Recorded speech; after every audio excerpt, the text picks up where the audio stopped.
고창 일반 산업단지의 의혹을 둘러싼 경찰의 수사가 막바지에 이르고 있습니다. 전현직 공무원 4명을 불구속 입건했는데 이제 윗선 수사가 남아 있습니다. 200억 원을 들인 전주 자원순환특화단지의 절반이 주인을 찾지 못하고 있습니다. 예산만 낭비했다는 비판이 일고 있습니다. 무주 세계 태권도 선수권 대회가 100일 앞으로 다가왔습니다. 오늘 서울에서 대회 성공을 기원하는 행사가 열렸습니다. 초등학교 1, 2학년 교과서가 암기 위주가 아닌 놀이와 체험 교육으로 바뀌었습니다. 학교 현장의 반응이 좋습니다. 즐거운 저녁 시간 보내고 계십니까? JTBC 8시 뉴스입니다. 고창 일반 산업단지를 둘러싼 각종 의혹에 대한 경찰 수사가 막바지에 이르고 있습니다. 지금까지 전현직 공무원 등 4명을 불구속 입건했는데요. 산단과 관련해서 새로운 윗선을 쫓는 수사가 다시 시작될 것으로 보입니다. 정원익 기자가 취재했습니다. 경찰은 지난달 고창 일반산업단지 감리단장 61살 이모 씨와 전 담당 공무원 58살 안모 씨, 현장 소장 등 3명을 불구속 입건했습니다. 현재 산업단지 담당 공무원인 50살 안모 씨 역시 마찬가지입니다. 취재진을 피해 다니던 안 씨는 공사에 들어가는 흙을 빼돌리고 시공업체에 갑질을 한 혐의 등으로 불구속 입건됐습니다. 죄송한데 저 카메라를 꺼주시면 좋겠는데. 윗선과의 연관성을 확인하지는 못했지만 이번 수사가 막바지에 이른 셈입니다. 하지만 이번 수사가 마무리되면 산업단지와 관련해 또 다른 윗선을 쫓는 수사가 시작될 예정입니다. 경찰이 입건한 현 공무원 안 씨와 감리단장 이 씨는 이번 사건에도 깊숙이 연루된 것으로 알려졌습니다. 경찰은 압수한 안 씨와 이 씨의 기록물 등을 분석해 고위 공무원과의 연관성을 찾을 예정입니다. 이번 수사 역시 건설업체에 돈을 요구한 의혹이 중심이 될 전망입니다. 수사 범위가 갈수록 넓어지면서 산단을 둘러싼 각종 의혹이 제대로 밝혀질지 주목됩니다. JTBC 뉴스 정원익입니다. 전주시가 재활용 산업 육성을 위해서 만든 자원순환 특화 단지의 절반이 주인을 찾지 못하고 있습니다. 200억 원을 들여서 만든 산업단지인데 대책은 시원치가 않습니다. 권대성 기자입니다. 전주 소각장 옆에 만들어진 자원순환 특화단지. 전주시가 재활용 산업을 키우겠다면서 전국에서 처음 만들었습니다. 산업단지 조성 공사를 시작한 지 12년, 준공을 마친 지도 3년이 넘었지만 절반가량의 산업단지는 잡초만 무성한 채 방치되고 있습니다. 전주시가 단지 조성에 들인 돈은 205억 원, 반면 입주기업 5곳이 그동안 낸 임대료는 보증금을 포함해 6억 원가량. 전주시는 폐수 처리에 들어가는 비용도 건지지 못했습니다. 205억 6천여만 원을 들여서 조성을 했는데 이자가 전혀 거의 나오지 않고 있어요. 인풋에 대해서 아웃풋이 거의 나오지 않고 있다는 것에 대해서는 전주시가 행정을 좀 잘못하고 있다. 그동안 입주 의사를 밝혔다가 포기한 업체가 10여 곳이 넘습니다. 하지만 별다른 대책은 없었습니다. 지금도 4개 업체가 1년 가까이 입주 계약과 공장 착공을 미루고 있습니다. 대부분 경기 불황에 따른 자금 순환의 어려움과 생산에 필요한 해외 장비 도입 지연, 국외 원료 공급 수입 절차 이행 및 국내 원료 공급처 발굴에 어려움이 있는 것으로 파악되었습니다. 전주시는 뒤늦게 소각장에서 나오는 폐열 공급 등 입주 활성화 대책을 찾겠다고 밝혔습니다. JTBC 뉴스 권대성입니다. 오는 6월 무주에서 열릴 세계 태권도 선수권 대회 개막이 100일 앞으로 다가왔습니다. 오늘 서울에서 대회 성공을 기원하는 행사가 열렸습니다. 김철 기자입니다. 태권 소년들의 멋진 발차기에서 태권도의 힘이 느껴집니다. 흥겨운 사물놀이가 100일 앞으로 다가온 무주 세계 태권도 선수권 대회의 성공을 기원합니다. 서울 광화문 광장에서 열린 행사에서 리우올림픽 금메달리스트인 오혜리 선수와 동메달리스트인 이대훈 선수가 홍보대사로 위촉됐습니다. 홍보대사가 돼서 이렇게 홍보도 할 수 있고 또 국가대표 선수로서 뛸 수도 있다는 거에 대한 굉장한 자부심이 있고요.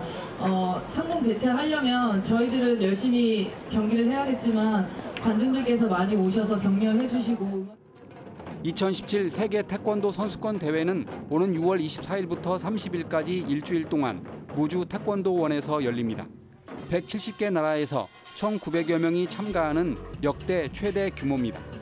1997년 동계 유니버시아드 대회 이후 전북에서 20년 만에 열리는 대규모 국제 행사입니다. D-100일을 기해서 전 국민적 관심을 일으키기 위해서 이렇게 행사를 개최하고 있습니다. 우리 국민 여러분들의 적극적인 성원을 부탁드립니다. 기대가 큰 만큼 벌써 성과가 나타났습니다. 대회를 앞두고 국기원이 무주 태권도원으로 이전했고 명예의 전당 사업비도 확보했습니다. 다만 전 세계에서 8천만 명으로 추산되는 태권도인들에게 무주 대회를 널리 알리는 게 시급합니다. 또 300명의 전문 인력과 500명의 자원봉사를 선발하고 숙박시설을 확보해 대회를 성공적으로 개최하는 것도 큰 과제로 남았습니다. JTB 뉴스 김철우입니다. 올해부터 초등학교 1, 2학년 교과서가 크게 달라졌습니다. 주입식 암기 위주 교육이 아닌 놀이와 체험을 통한 교육 과정으로 바뀌었습니다. 초등성장평가제와 맞물려서 학교 현장의 호응도 높습니다. 조창현 기자입니다. 초등학교 입학 후 처음 맞는 국어 시간. 한글을 모르는 아이들을 위해 그림과 글자를 연계한 수업이 진행됩니다. 수업에 재밌는 놀이를 접목하다 보니 아이들도 즐겁게 참여합니다. 잘했다는 박수로 올해 초등학교 1학년은 한글 교육의 중요성이 특히 강조됐습니다. 연간 한글 교육 시간이 60시간으로 늘었고 기계적인 받아쓰기는 사실상 사라졌습니다. 수학책은 어렵다는 비판을 받았던 스토리텔링을 대폭 줄였습니다. 개정 교육 과정이 적용된 초등학교 1, 2학년은 주입식 암기 위주 교육이 아닌 놀이와 체험 중심으로 재편됐습니다. 학습량이 일단 많이 줄었고 아이들이 생활과 연결해서 할 수 있는 내용들로 교과서가 이루어져 있어서 즐겁고 재미있게 할 수 있는 개정 교육과정 내용으로 개편이 잘 된 것 같습니다. 교과서는 종전과 비교해 270쪽이 줄었고 체험 활동을 통한 안전 교육도 확대됐습니다. 아이들을 주입식 공부로부터 해방시키는 새로운 교과서의 도입은 초등 성장평가제와 맞물려 시너지 효과를 낼 것으로 보입니다. 등수를 매겨서 서열화시키는 이런 평가를 벗어나서 개개인 한 명 한 명의 어떤 성장과 발달을 들여다보면서 그 아이가 진정으로 이제 배우고 익히고 이것을 삶에 할 수 있는. 올해 초등학교 1, 2학년에게 적용된 2015 개정 교육과정은 내년에 초등 3, 4학년과 중고교 1학년, 2020년에는 초중고등학교 전학년으로 확대 적용됩니다. JTB 뉴스 조창현입니다. 이번 주 각 정당의 대선 후보들을 뽑는 경선이 시작됨에 따라서 대선 주자들이 잇따라 전북을 방문합니다. 더불어민주당은 오는 22일부터 당의 경선이 시작됨에 따라서 현장 투표가 시작되는 22일 수요일에 안희정 후보와 이재명 후보가 전북을 찾고 문재인 후보는 오는 23일에 전주에서 공약을 발표한다고 밝혔습니다. 국민의당은 오는 26일에 당의 전북 경선이 열림에 따라서 안철수, 손학규, 박주선 등 경선 후보들이 이번 주에 전북을 찾아 대선 공약을 내놓을 것이라고 설명했습니다. 전라북도가 지난 2012년에 군산 미군과 주기장 활용을 합의하고도 5년째 민간 항공기 증편에는 실패한 것으로 드러났습니다. 도의회 박재만 의원은 2012년 6월에 군산공항의 민간 항공사 운항을 하루 최대 10회로 늘리고 공항 터미널 구역에 항공기 2대의 야간 주기가 가능하도록 미군과 합의했지만 아직도 군산공항에서 오전 비행기를 이용할 수 없다고 밝혔습니다. 전라북도는 지난해 군산공항 탑승률이 86%로 높은 편이라며 항공사에게 군산공항의 오전 시간 운항을 지속적으로 요청하기로 했습니다. 전라북도 교육청이 교육부의 중앙투자심사위원회 실무심사에 에코시티 등 도내 신도심 지역 학교 신설 계획안을 제출했습니다. 이번에 제출된 신설학교 대상은 전주 에코시티의 초등학교와 중학교, 그리고 전주 만성지구와 군산 은파지구의 중학교 등 모두 4군데입니다. 교육부의 중앙투자심사는 한 달간의 실무심사를 통과할 경우에 다음 달 심사위원들이 현장을 방문해서 타당성과 합리성, 경제성 등을 따져본 뒤에 최종 결정을 내립니다. 농식품 수출 시장을 다변화하기 위해서 해외 유망 국가의 시장 개척단이 파견됩니다.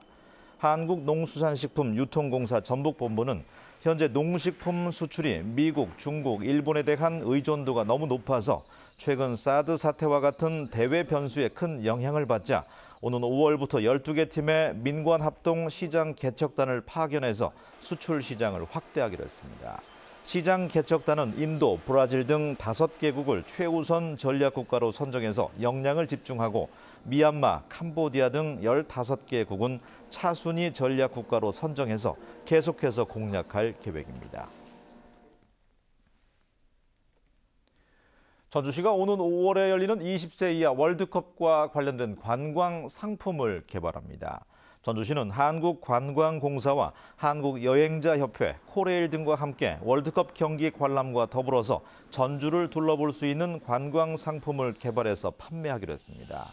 또한 월드컵 기간에 덕진공원에서 3차원 수벽 영상을 기반으로 하는 공연을 야간 관광 상품으로 내놓을 예정입니다. 군산시가 관광객 집계 정확도를 높이기로 했습니다. 군산시는 현재 5군데인 관광객 집계 장소를 늘려서 조사 과정의 중복과 누락을 막고 무인 계측기도 설치해서 객관성을 높일 계획입니다. 군산을 찾은 관광객은 2013년 22만 명에서 지난해 5배에 가까운 102만 명으로 늘었지만 집계 정확성이 떨어진다는 지적을 받아왔습니다. 날씨입니다. 전북은 오늘 맑고 건조한 날씨 속에 완주의 낮 최고 기온이 20.1도, 전주는 18.9도까지 올랐습니다. 남원엔 건조주의보가 내려져서 산불 예방 등의 주의가 필요합니다. 내일은 아침 최저 기온이 영하 1도에서 영상 4도, 낮 최고 기온은 14도에서 17도의 분포를 보이겠습니다. 또 오늘처럼 미세먼지가 나쁨 수준을 보이겠습니다.